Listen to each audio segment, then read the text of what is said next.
Meu nome é Helena Martins, e até 6 meses atrás, eu conhecia perfeitamente meu lugar no mundo, nas sombras, quase invisível, como a maioria das mulheres que nasceram nas vielas do Morro do Carmo. Trabalhava como costureira numa fábrica de roupas, carregava o ônibus lotado todos os dias e agradecia a Deus por poder pagar o aluguel do meu pequeno apartamento no subúrbio. Naquela tarde de fevereiro, o calor do Rio castigava a cidade como um carrasco impiedoso. O vestido florido que eu mesma tinha costurado já estava colado no corpo quando entrei na concessionária de luxo da Avenida Atlântica. O ar-condicionado gelado foi como um tapa na cara, fazendo minha pele arrepiar imediatamente. Não deveria estar ali, e cada centímetro do meu corpo gritava isso. O chão tão polido que refletia meu rosto nervoso, o cheiro de couro novo e perfume caro, aquele mundo não era para mim. Com licença, moça. Posso ajudar? A voz do vendedor era educada, mas seus olhos me escaneavam como se eu fosse uma mancha no carpete impecável. 3 mulheres elegantes, sentadas num sofá de couro branco, trocaram olhares e sorrisos debochados. Uma delas, loira e magérrima, cobriu a boca com as unhas perfeitamente pintadas para disfarçar o riso. Vim trazer um recado para o senhor Ricardo Mendes, expliquei, segurando firme a pequena caixa embrulhada em papel pardo.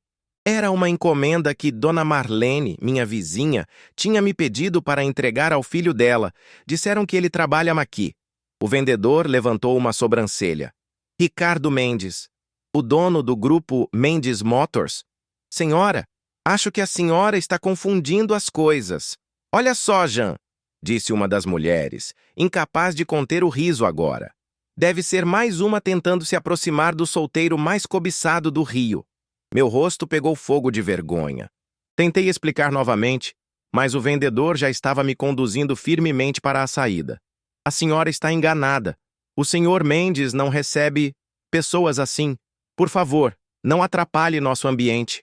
Suas mãos nas minhas costas me empurraram suavemente, mas com força suficiente para me fazer tropeçar na calçada escaldante. A caixa caiu das minhas mãos e as lágrimas ameaçaram vir, mas engoli o choro. Minha avó sempre dizia que dignidade é a única coisa que ninguém pode tirar de você, a menos que você permita. Foi quando ouvi o som de um carro parando. Nem precisei olhar para saber que era algo luxuoso. O silêncio respeitoso que caiu sobre a rua foi suficiente. Abaixei-me para recolher a caixa, tentando ser invisível, enquanto o som de sapatos caros se aproximava no asfalto. Helena! Helena Martins! A voz masculina, grave e educada, me fez congelar. Como ele sabia meu nome?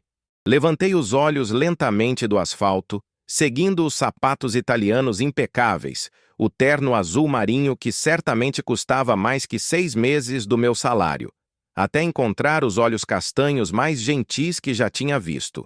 Você é a filha de Inês Martins, não é? A costureira que fazia os uniformes da escola São Judas há 20 anos?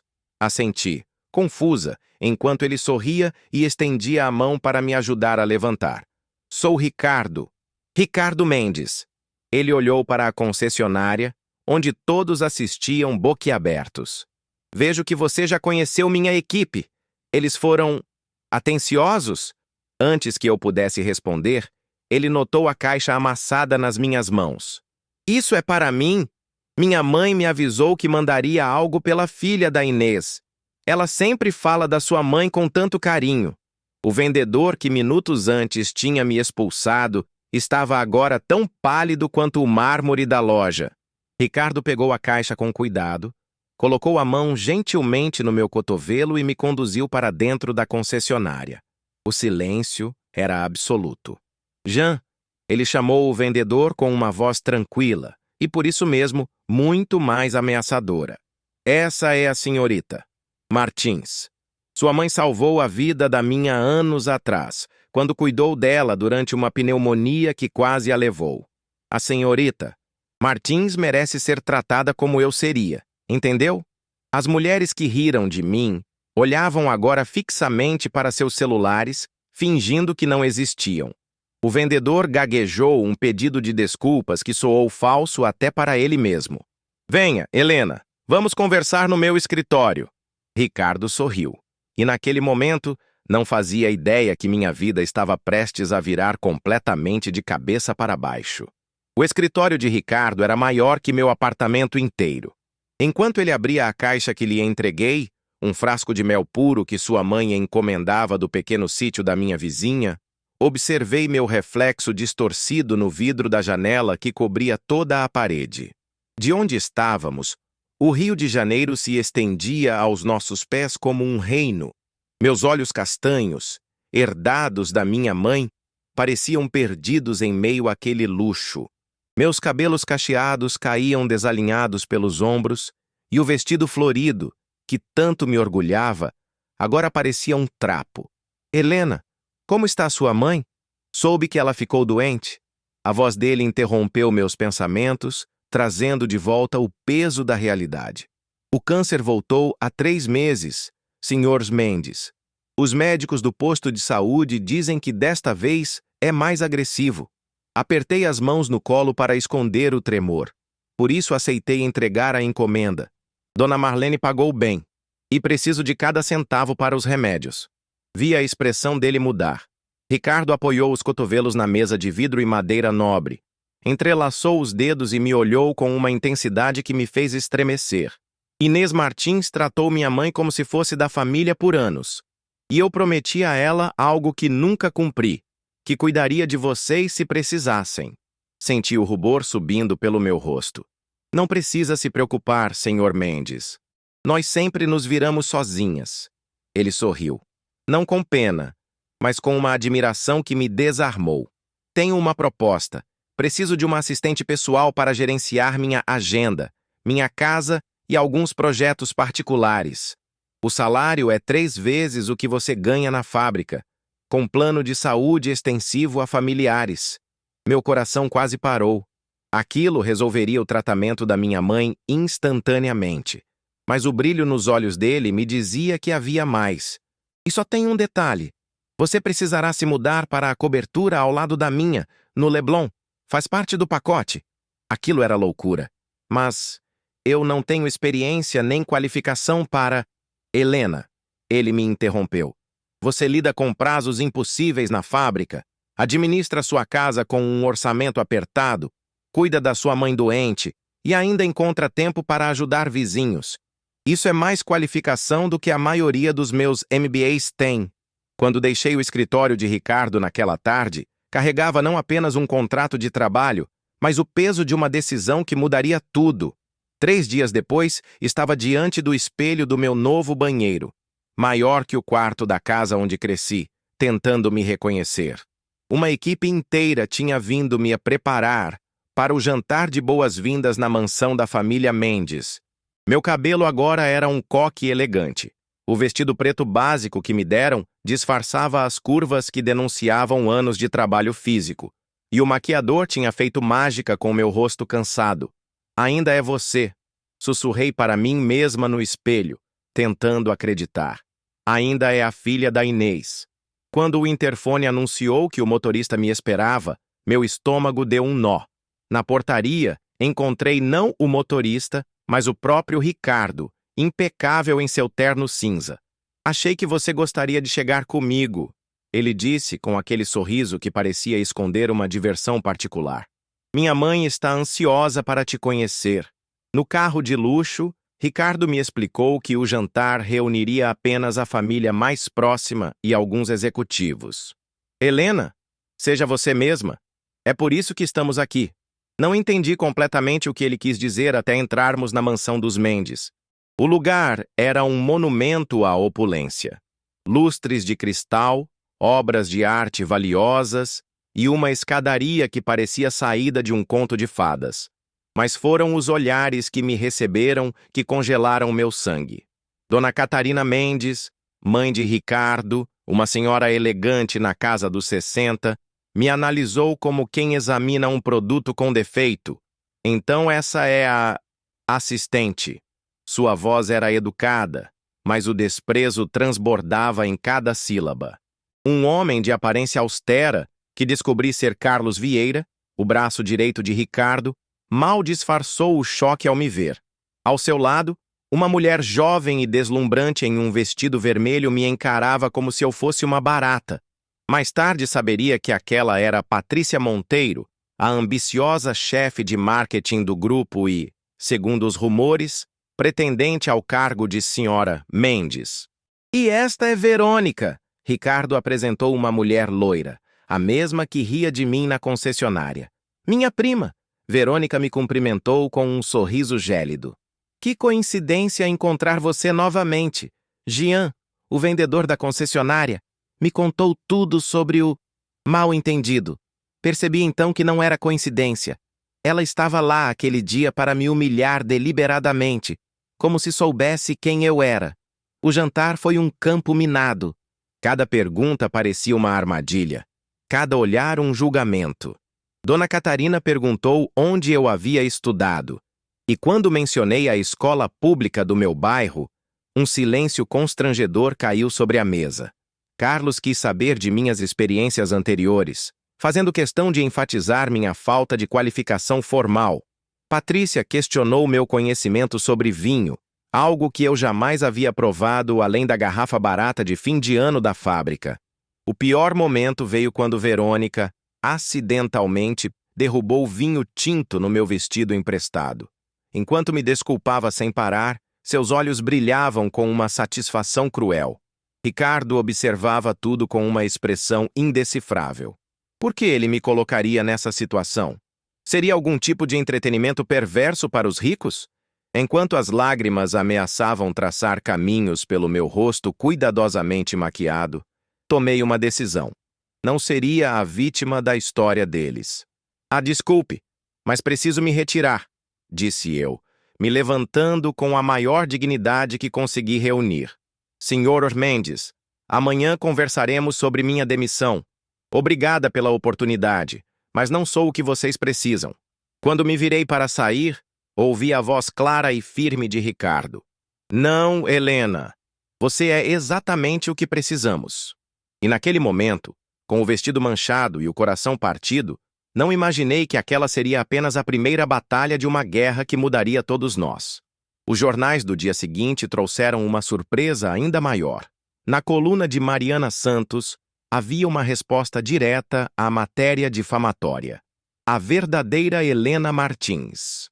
Mariana havia investigado meu passado, entrevistado ex-colegas da fábrica, vizinhos e até rastreado meu histórico escolar.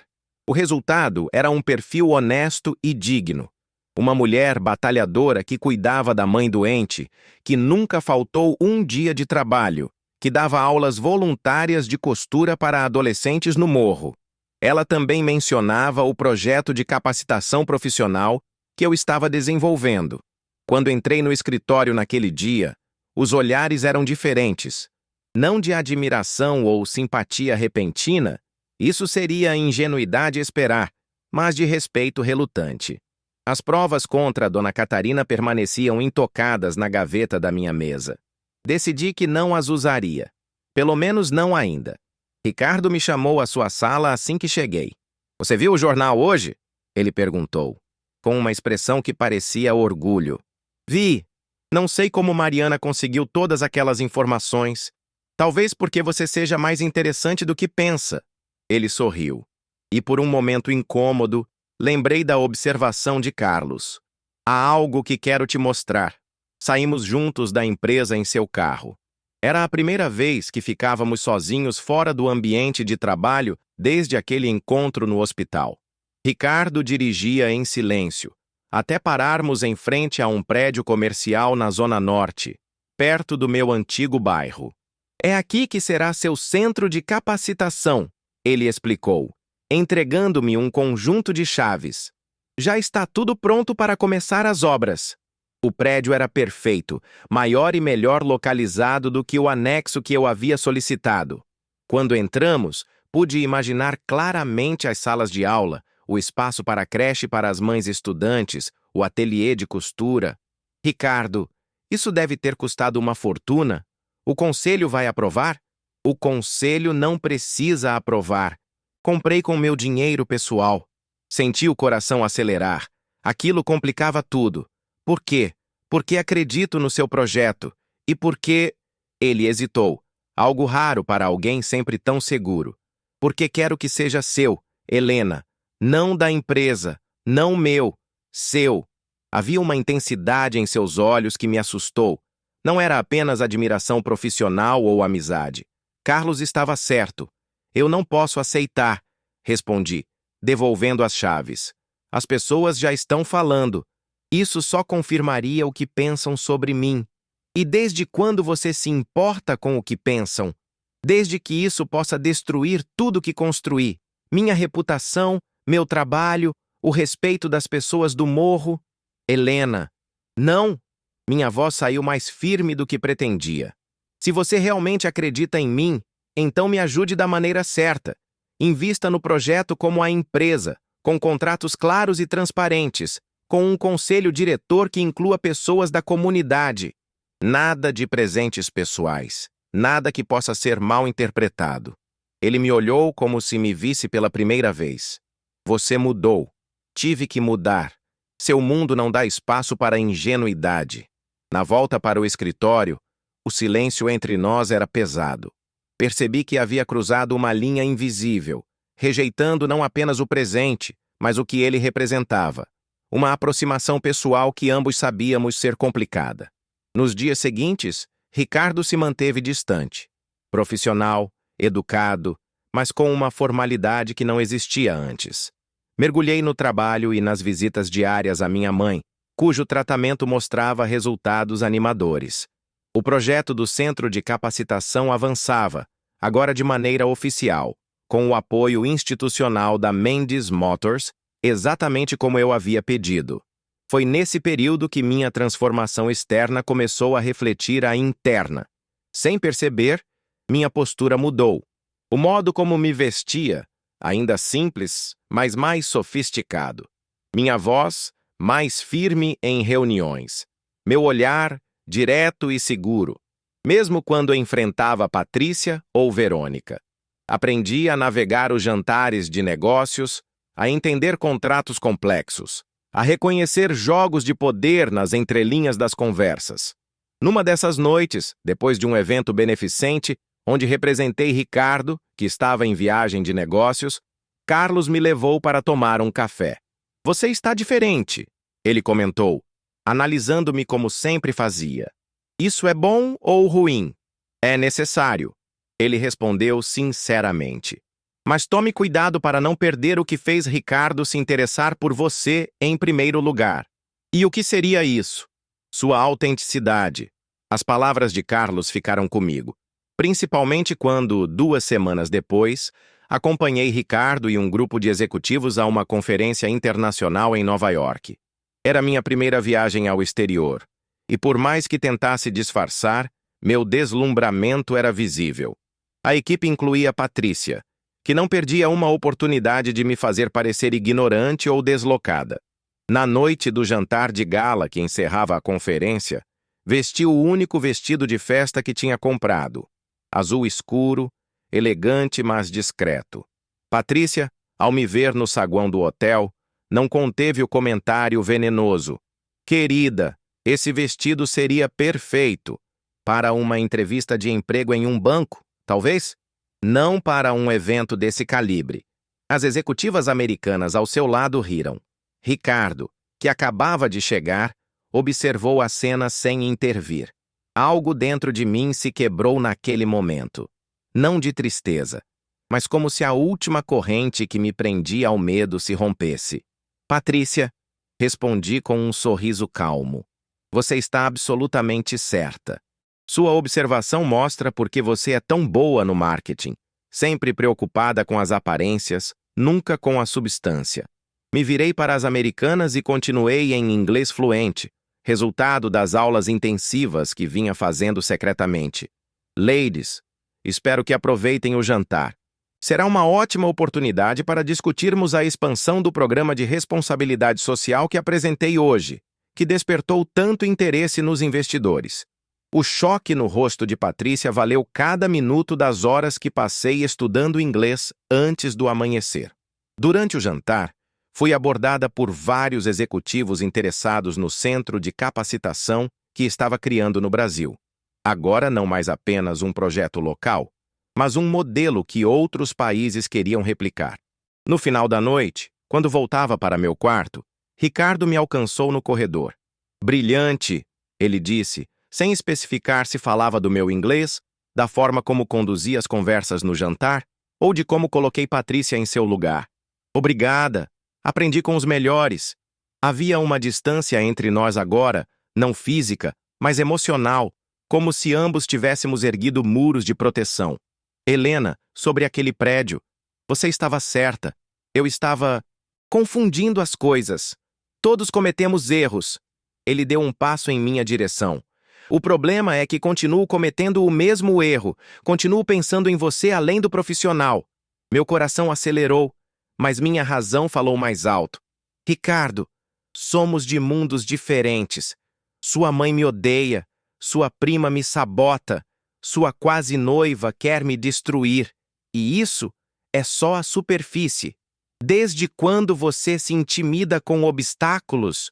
Não se trata de intimidação. Se trata do que quero para a minha vida. E o que você quer, Helena? A pergunta pairou entre nós como uma linha invisível que, uma vez cruzada, mudaria tudo para sempre. Quero terminar o que comecei. O centro de capacitação, minha independência, o tratamento da minha mãe. Hesitei, então completei. Depois, quem sabe?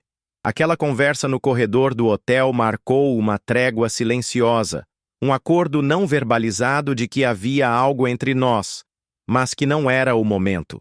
Voltamos ao Brasil com um entendimento mútuo diferente. Não mais chefe e assistente, não ainda um casal, mas aliados que se respeitavam.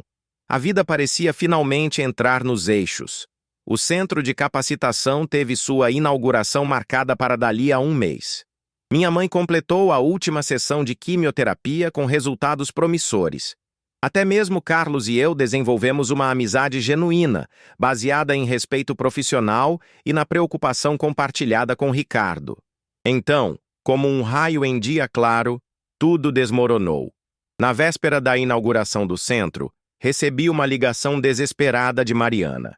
Ela tinha descoberto que Dona Catarina estava prestes a dar uma entrevista exclusiva a um programa de TV nacional, com documentos que supostamente provavam que eu havia desviado fundos do projeto social para contas pessoais. Os documentos eram falsificados, claro, mas o escândalo seria devastador, não apenas para mim, mas para o projeto que tanta gente aguardava. Como ela conseguiu criar essas provas? Perguntei, em pânico. Alguém de dentro ajudou, respondeu Mariana. Alguém com acesso aos documentos originais.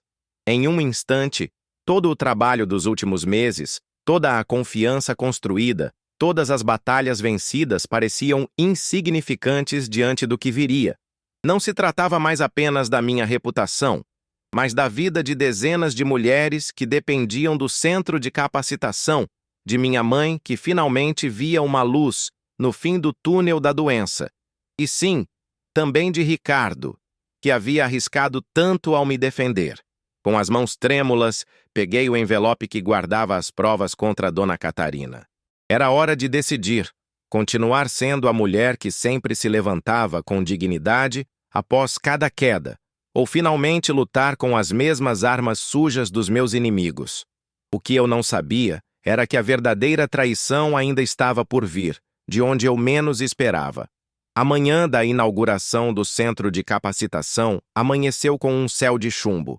Chuva fina caía sobre o Rio de Janeiro, como se o próprio tempo conspirasse contra meus planos. Passei a noite em claro, dividida entre o desespero e a determinação. As provas contra Dona Catarina queimavam em minhas mãos como carvão em brasa. Usar aquela arma significaria me tornar exatamente o que eles pensavam de mim, uma oportunista capaz de qualquer coisa. Tomei minha decisão às 5 da manhã, quando o primeiro raio de sol tentava, sem sucesso, romper as nuvens densas. Liguei para 3 pessoas: Carlos, Mariana e, por fim, Ricardo. Às 7 horas, Estávamos todos reunidos no escritório vazio da Mendes Motors. Apresentei meu plano, simples e direto. Não usarei essas provas contra Dona Catarina, anunciei, mostrando o envelope. Mas também não ficarei parada enquanto ela destrói tudo que construímos. Mariana, com seu blazer vermelho e a determinação feroz de sempre, já tinha um plano B. Precisamos descobrir quem falsificou os documentos. Se conseguirmos provar que houve falsificação, o escândalo se voltará contra ela. Tenho um palpite, disse Carlos, ajustando os óculos com aquele gesto nervoso que eu já conhecia tão bem. Creio que foi um trabalho interno. Alguém com acesso aos detalhes financeiros do projeto. Ricardo permaneceu em silêncio, observando a todos com uma expressão sombria. Quando finalmente falou, sua voz estava carregada de culpa. Helena, isso tudo é minha responsabilidade. Eu deveria ter previsto que minha mãe iria tão longe. Não, respondi com firmeza. Cada um é responsável por suas próprias ações. E hoje é o dia em que todos enfrentaremos as consequências das nossas. A cerimônia de inauguração estava marcada para as 10 horas. Dezenas de mulheres do morro, jornalistas, autoridades locais e representantes de empresas parceiras já começavam a chegar quando nossa pequena equipe pôs o plano em ação. Carlos e Ricardo partiram para a emissora de TV, onde a entrevista de Dona Catarina seria gravada ao meio-dia. Mariana foi atrás de sua fonte na Polícia Federal, com quem havia trabalhado no passado. Eu fiquei para conduzir a cerimônia, com o estômago em nós, mas o rosto sereno. Vi quando Patrícia chegou, deslumbrante em um vestido vermelho caro demais para a ocasião. Seu sorriso tinha algo de predatório, como se esperasse assistir à minha queda. Verônica não apareceu, sinal de que provavelmente estava com Dona Catarina, preparando-se para o show na TV. As mulheres do morro me cercavam, emocionadas com o espaço que transformaria suas vidas. Várias trouxeram os filhos, e o barulho de crianças correndo pelos corredores novos do centro contrastava com a tensão que eu sentia por dentro. Enquanto eu cortava a fita de inauguração, meu celular vibrou. Era uma mensagem de Mariana. Encontrei o falsificador. Estamos a caminho. Segure firme. O discurso que fiz naquela manhã foi o mais sincero da minha vida. Este centro não é sobre caridade, disse para a plateia atenta. É sobre justiça. Sobre oportunidades que deveriam ser direito de todos, mas que se tornaram privilégio de poucos. Cada sala de aula, cada máquina de costura, cada computador aqui representa mais que um instrumento de trabalho. Representa a chance de reescrevermos nossas histórias. Vi lágrimas nos olhos de muitas mulheres. Mulheres como eu, que nunca tiveram nada de graça na vida. Que enfrentavam ônibus lotados, chefes abusivos, contas atrasadas e filhos para criar sozinhas. Mulheres para quem o futuro sempre foi um luxo inacessível. Hoje, continuei, prometo a vocês que nada nem ninguém poderá tirar isso de nós, porque construímos com nosso suor, nossa dignidade e nossa verdade. Enquanto eu terminava o discurso, notei uma comoção na entrada do salão. Ricardo e Carlos haviam chegado, acompanhados por Mariana e um rapaz jovem que eu reconheci como o assistente de TI da empresa, Fábio, que sempre parecia nervoso quando nos cruzávamos. Helena, Ricardo veio até mim, a voz urgente, mas discreta. Conseguimos. Fábio confessou tudo. Os olhos do rapaz estavam vermelhos, como se tivesse chorado. Ele mal conseguia me encarar. Foi você quem falsificou os documentos financeiros? Perguntei, incrédula. Ele assentiu, miserável. Dona Patrícia me ofereceu uma promoção e um bônus. Disse que era apenas para assustá-la, que nunca usariam os documentos de verdade. O mundo pareceu congelar por um instante. Patrícia! Não, Dona Catarina! Ricardo parecia tão chocado quanto eu. Minha mãe não sabia de nada. A entrevista que ela daria era sobre a história da família, um perfil que a emissora está fazendo sobre empresários brasileiros. Patrícia usou isso como cobertura.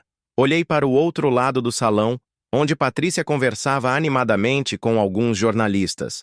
Ela ainda não havia percebido o que estava acontecendo. Por quê? Perguntei a Ricardo, mas foi Carlos quem respondeu. Dinheiro. Patrícia descobriu que você seria promovida a diretora de projetos sociais, um novo cargo com assento no conselho. Ela queria essa posição. A revelação me atingiu como um soco. Eu não sabia de nenhuma promoção. Olhei para Ricardo, que confirmou com um aceno discreto. Era para ser uma surpresa no final da cerimônia. Naquele momento, Mariana se juntou a nós, seus olhos brilhando com aquela intensidade jornalística que eu já conhecia. Agora sim temos uma história de verdade. E só preciso da sua autorização para publicá-la, Helena. Olhei para Patrícia, ainda alheia ao que acontecia. Pensei em todas as humilhações, em todos os obstáculos que enfrentei. A vingança estava ali, ao alcance das minhas mãos. Bastava um aceno e sua carreira estaria acabada. Não, respondi finalmente. Não quero escândalo. Não hoje. Ricardo me olhou surpreso. Depois de tudo que ela fez, este dia é sobre construir, não destruir. Virei-me para Fábio. Você tem as provas originais da falsificação? O rapaz assentiu, entregando um pendrive. Então é simples. Mariana, você vai até Patrícia agora e mostra o que temos. Diga que ela tem duas opções: pedir demissão discretamente hoje ou enfrentar um processo criminal amanhã. Enquanto Mariana cumpria sua missão, vi o rosto de Patrícia empalidecer ao olhar para o computador portátil da jornalista. Minutos depois, ela saiu rapidamente do salão, sem olhar para trás. A cerimônia continuou como planejado. Fizemos o tour pelas instalações, apresentamos os professores, discutimos os cursos que começariam na semana seguinte. Em nenhum momento mencionei o drama que havia se desenrolado nos bastidores. Aquele dia não seria manchado por mais negatividade. No final do evento, quando a maioria dos convidados já havia partido, Ricardo me encontrou na sala que seria meu escritório no centro. Você me surpreende cada dia mais, Helena Martins, ele disse, encostando-se na porta. Nem sempre de maneira positiva, imagino, respondi com um sorriso cansado. E pelo contrário, ele se aproximou, mais sério do que nunca. Você tinha todas as razões para destruir Patrícia publicamente. Por que não o fez? Porque não é quem eu sou, não é quem minha mãe me ensinou a ser. Olhei pela janela, para a chuva que finalmente começava a cessar. E também porque entendi algo importante hoje. O poder verdadeiro não está em destruir os outros, mas em permanecer íntegra quando seria mais fácil se corromper. Ricardo tomou minhas mãos entre as suas. Tenho algo a te contar. Estou deixando a presidência do grupo. O quê? Por quê? O choque me fez levantar. Porque quero construir algo próprio. Algo que reflita meus valores, não os do meu pai. Seus olhos buscaram os meus com uma intensidade quase dolorosa. Helena, o que sinto por você vai além de admiração profissional. Acho que você sabe disso. Mas também sei que nossos mundos são complicados e que você precisa de espaço para sua própria jornada. Meu coração acelerou. O que está propondo? Nada, por enquanto. Apenas que saiba que estarei aqui, construindo meu caminho, enquanto você constrói o seu. E talvez um dia, esses caminhos se encontrem naturalmente. 3 meses se passaram desde aquele dia. O centro de capacitação já formou sua primeira turma de mulheres. Minha mãe recebeu alta médica e agora me ajuda com aulas de costura avançada para as alunas. Ricardo cumpriu sua palavra e deixou a presidência do grupo, iniciando sua própria empresa de tecnologia sustentável. Nos vemos ocasionalmente em eventos, jantares discretos, conversas que se estendem madrugada adentro, construindo algo novo, sem pressa, com a solidez de quem aprendeu que aparências não definem valor. Dona Catarina, surpreendentemente, foi quem mais mudou. Após descobrir o que Patrícia planejava fazer usando seu nome, ela fez algo que ninguém esperava. Me procurou para um chá. Foi um encontro tenso, com silêncios longos e palavras medidas, mas ao final, uma trégua silenciosa se estabeleceu. Não somos amigas, talvez nunca sejamos, mas há um respeito mútuo que antes não existia. Quanto a mim, Helena Martins, não sou mais a mesma mulher que tropeçou na calçada de uma concessionária há um ano. Não me tornei uma socialite, nem reneguei minhas origens. Encontrei um caminho do meio, Uma mulher que reconhece seu valor, que sabe navegar diferentes mundos sem se perder em nenhum deles. Na semana passada, recebi um envelope do escritório de Mariana. Dentro, havia um recorte de jornal, sua coluna mais recente, com o título Helena Martins, A Revolução Silenciosa. O texto falava sobre como o centro de capacitação já havia mudado a vida de mais de 200 mulheres. Sobre como empresas agora disputavam para contratar nossas formandas. Sobre como o modelo estava sendo replicado em outras comunidades. No final do artigo, Mariana escreveu algo que levarei comigo para sempre. Em um mundo obcecado por aparências, Helena Martins nos lembra que a verdadeira transformação começa quando reconhecemos que nosso valor não está nas roupas que vestimos ou nos círculos que frequentamos, mas na coragem de permanecermos fiéis a nós mesmos enquanto evoluímos. Hoje, ao me olhar no espelho, vejo as mesmas feições da menina do Morro do Carmo, os mesmos olhos herdados da minha mãe, o mesmo cabelo cacheado que agora sei usar como coroa, não como fardo. Mas vejo também algo novo. Uma mulher que não precisa escolher entre ser forte ou vulnerável, entre ser humilde ou ambiciosa, entre seu passado e seu futuro.